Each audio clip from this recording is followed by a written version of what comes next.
को शेट ठोक दीजिए, महाकाल का दबा के लाके शेट ठोक लीजिए, 5,000 लौटे दिख जाना चाहिए।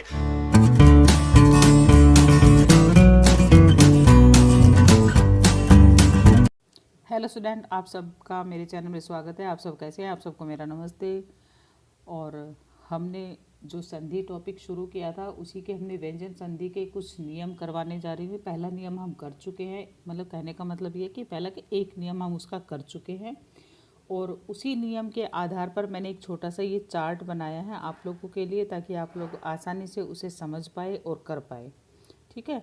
और जो भी नया स्टूडेंट चैनल के साथ जुड़ा है वो चैनल को सब्सक्राइब कर ले, और जो भी पुराने स्टूडेंट्स हैं वो लाइक और शेयर करना ना भूलें। और आपके जो फ्रेंड्स हैं जो आपकी क्लास में आपके साथ पढ़ रहे हैं, यदि उनको संधि टॉपिक नहीं समझ आता है और उनको कोई दिक्कत हो रही है, तो आप उनको भी चैनल के बारे में बताएं और शेयर करें, ताकि उनके भी अच्छे से समझ आ जाए।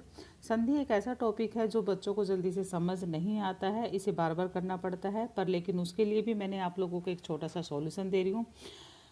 पहले जो मैंने संधि कराई उसमें मैंने छोटे छोटे वो बनाए थे पार्ट्स, दे के आप लोगों को समझ आए। इस संधि का भी मैंने एक छोटा सा चार्ट बना रखा है ताकि आप लोगों को अच्छे से समझ आए। और इस चार्ट को करने के बाद कभी भी ये वाला नियम तो आप भूलेंगे नहीं, और सभी का मैं छोटे छोटे चार्ट बना के डालूंगी ताकि आप लोग उसे समझ पाए आसानी से, क्योंकि बच्चों के पास इतना समय तो होता नहीं है कि पूरा उसको पढ़ेंगे। तो एक छोटे से उसके माध्यम से इस चार्ट समझ लीजिए, चाहे ये तालिका समझ लीजिए, उसके माध्यम से आप उसे अच्छे से कर पाएंगे। सबसे पहले आप अपनी कॉपी पेन निकाल लीजिए। कॉपी पेन का मतलब, कहने का मतलब मेरा ये है कि आप इस चार्ट को अपनी कॉपी में उतार लीजिए, तब भी आपका कभी एग्ज़ाम हो तो आप उसको ईजिली देख सकते हैं, और देखते ही आपको याद आ जाएगा हाँ इसका हमने ये ध्यान रखना है बस। ठीक है। तो ये जो हमने पहला नियम, पहले जो हमने सबसे पहला नियम किया था, सबसे पहला को ना जो भी एक पहला नियम करा हमने, एक ही नियम किया अभी हमने इसका, उसी का ये हमारे पास चार्ट है।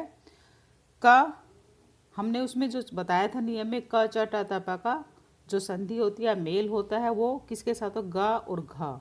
ये घ घर है। ज झ ड ढ द ध और ब भ। ठीक है। या फिर किसके साथ संधि होगी? य र ल व। या फिर किसके साथ होगी? स्वर के साथ होगी। ठीक है। तो जो संधि हो रही है वो किसके साथ होगी, या मेल जो हो रहा है वो किसके साथ हो रहा है? हमारा ग ध ज झ ड ढ द ध ब भ। या फिर या र ल होगा, या फिर का स्वर होंगे हमारे। ठीक है। और उनके मेल होने के बाद जो हमारे पास जो आएगा, योग करने के बाद, जोड़ने के बाद, संधि होने के बाद जो मिलेगा वो क्या मिलेगा? का यदि है हमारे पास, ये वाला का, ये हमारा पहले हिस्से में होगा। ध्यान रखना, जो हमारा पूर्व भाग होता है ना संधि का, संधि के हमारे दो भाग होते हैं, एक पहला और एक दूसरा, उत्तर पद और पूर्व पद हम ये कह सकते हैं।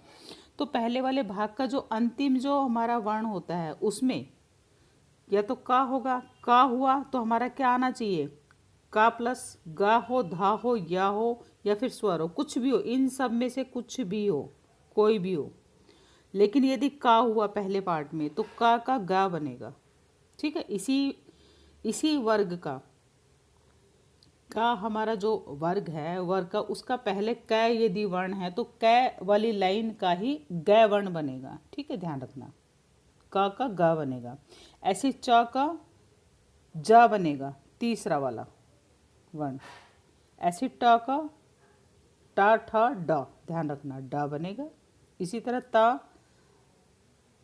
था छोड़ के दा बनेगा, और पा का फा छोड़ के बा बनेगा। ठीक है। ये छोटा सा चार्ट है, आप लोगों को समझ आ गया होगा। जैसे इसका मैं एक बता देती हूँ दोबारा से आप लोगों को। जैसे मेरे पास आया है वागीस, वागीस नहीं कोई और भी ले लेते हैं हम। जैसे हमारे पास आता है अप प्लस ज, इसको यदि हम जोड़ते हैं तो हमारे पास आएगा अब्ज। अब्ज, ये क्यों आया अब्ज? देखो, जा तो उत्पन्न करना होता है, अप ये हमारा पा है, पा हमारा ये है, पा में तीसरा कौन सा होगा? हमारा बा होता है। तो पा की जगह पे क्या आना चाहिए? हमारा बा आना चाहिए। कौन सा वर्ण आएगा? तीसरा वर्ण आएगा। ठीक है। उसी लाइन का तीसरा वर्ण होगा, ध्यान रखना इस बात को, उसी लाइन का तीसरा वर्ण होगा। ठीक है। अब हम आगे चलते हैं दूसरे नियम पर। इसका जो नेक्स्ट नियम है, इसका भी मैंने एक छोटा सा चार्ट बनाया है, चार्ट हम बाद में देखेंगे। सबसे पहले हम उसका पढ़ लेते, उसके नियम पढ़ लेते क्या है। देखो, वर्ग के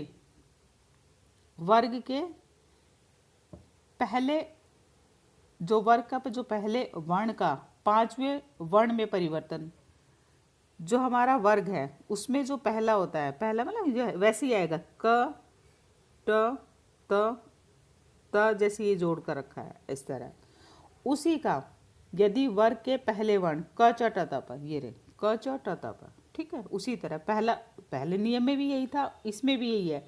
उसमें हमारे जो दूसरे हिस्से का जो जोड़ करने के बाद जो आता था वो दूसरा था, लेकिन इसका मेल किससे हो रहा है, उसका मेल कुछ ही और था और इसका मेल कुछ और है। इसका मेल किससे, हमारा माँ और ना से है।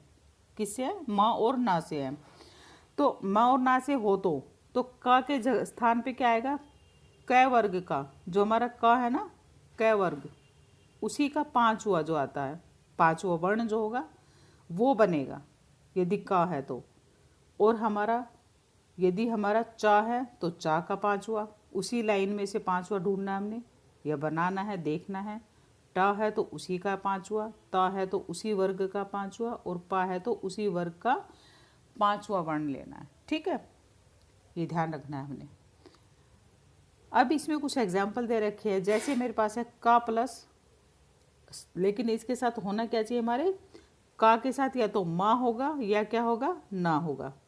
ठीक है, तो का माँ, तो क्या आना चाहिए, हमारा ड आना चाहिए। ठीक है, वाक प्लस मय, वांग में, ये देखो माँ, पहले मैंने बता दिया था स्वर के साथ इसमें मेल नहीं होगा। स्वर संधि का जो हमारे विसर्ग संधि, व्यंजन संधि है, सॉरी, जो व्यंजन संधि हमारी, व्यंजन संधि में व्यंजन का व्यंजन से मेल होता है, व्यंजन का स्वर से मेल होता है, स्वर का व्यंजन से मेल होता है। ठीक है, तो इसमें का हमारा क्या है, ये भी हमारा व्यंजन है, और माँ क्या हमारा, ये भी हमारा व्यंजन है। ठीक है, तो का हमारा जो आता है, का हमारा इसके साथ कोई भी हमारा स्वर नहीं है, खाली व्यंजन हमारा, तो वाक प्लस में, तो का आएगा वांग में, तो ये जो है हमारा ये आधा ही लिखा जाएगा। ठीक है, ध्यान रखना इसको, वांग में।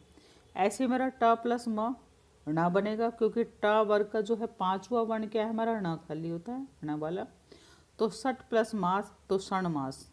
ठीक है, क्योंकि ट में भी हमारा क्या नहीं है, ये इसलिए नहीं है, इसमें क्या हमारा स्वर नहीं है, क्योंकि यहाँ पीछे भी हमारा क्या है, व्यंजन ही है, इसी वजह से है ये। तो ट जो है वो आधा इसलिए आया हमारा। ठीक है, तो षण मास। सन मार्ग आया तो हमारा सत प्लस मार्ग, तो तय वाला पांचवा कौन सा वर्ण होगा हमारा, न होगा, तो त थ द ध न। ठीक है, त थ द ध न, इसलिए हमारा तय किसी मतलब नाम है, और जोड़ किसी और माँ से हो रहा है। ऐसे चित प्लस में चिन्ह में बनेगा, क्योंकि माँ के साथ जोड़ है, तय किसका है, तय के साथ तय प्लस मैं जोड़ हो रहा है, तय का किससे हो रहा है, मिलन, मेल, मैं के साथ है। तो ये जो तय है किस में बदलेगा हमारा, त थ द ध न में बदलेगा, तो चिन्ह में है। ठीक है, उन्नति आता है हमारा इसी तरह से, उन्नति जो होगा हमारा वो इसी तरह से होगा, उत प्लस नति, नति न हमारा जुड़ा है, नति, और यहाँ क्या है आगे, त है, तो तय का यदि न से मेल होता है या संधि होती है ता की न से, दोनों व्यंजन है, तो हमारा क्या होगा, त थ द ध न उन्नति। ठीक है, इसी तरह से नेक्स्ट एग्जाम्पल आप देख सकते हैं, सठ मुख, माँ से हुआ है, ट का माँ से मेल तो षणमुख, उत प्लस मत उन्मत, और तत् प्लस में तन में। ठीक है, तो ये कुछ एग्जाम्पल है थोड़े से एग्जाम्पल, पर है बहुत काम के, इन्हीं में से आप लोगों से पूछा जाता है। अब हमारा आता है इसका जो मैंने चार्ट बनाया है वो देख लेते हैं।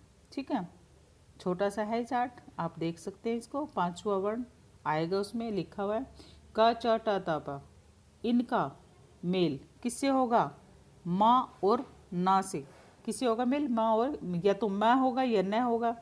इसका मतलब जो उत्तर पद है या पूर्व पद है उसके अंत में कौन सा आएगा हमारा, क च ट त प होगा, और जो हमारा उत्तर पद है उसका पहला जो वर्ण होगा वो क्या होना चाहिए, तो माँ होना चाहिए, ना होना चाहिए।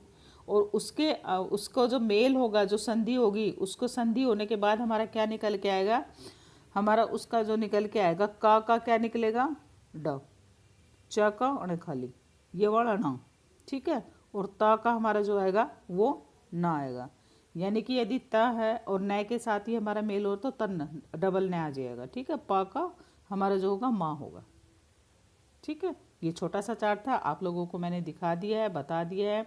आप इसे अपनी कॉपी में लिख सकते हैं, चाहे तो याद रहता तो अच्छी बात है, नहीं रहता वैसे कुछ समय के बाद हम भूल जाते हैं। अभी तो हमें लग रहा है कि याद है, लेकिन कुछ समय के बाद हम भूल जाते हैं। और चैनल को लाइक से पहले सबसे पहले सब्सक्राइब कर ले, लाइक शेयर करना ना भूले। Thank you.